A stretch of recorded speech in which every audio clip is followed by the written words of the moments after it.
मंत्री राधाकृष्ण विखे पाटिल के बयान पर अब प्रहार संगठन के अध्यक्ष बच्चू कडू भड़क गए हैं। कडू ने विखे पाटिल के खिलाफ विवादास्पद बयान देते हुए कहा कि जो कोई भी राधाकृष्ण विखे पाटिल की गाड़ी तोड़ेगा उसे मैं 1 लाख रुपए का इनाम दूंगा। साथ ही उन्होंने चेतावनी भी दी कि अगर उन्हें विखे पाटिल की गाड़ी दिखाई दी तो वे खुद भी उनकी गाड़ी तोड़ेंगे, जिससे राजनीतिक माहौल गर्मा गया है। तुम्ही अशा पद्धतीने बोलत असेल, नाव राधाकृष्ण ठेवायचं आणि कृत्य मात्र कंसाची करत असेल तर हे कंसाची औलाद हाकलून काढा त्या पार्टीतून। तुम्ही तुमच्या मुख्यमंत्र्याला शेर द्यायला लागले का?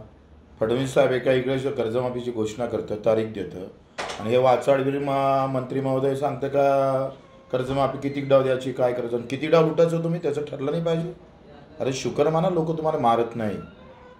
मी तर म्हणतो जो राधाकृष्ण विखे पाटलाची गाडी फोडून ना त्याला 1 लाखाचं बक्षीस मागायचं। मी तर फोडणार होता भेटला तर, पण हे नालायकी थांबवा, आम्ही सहन करणार नाही।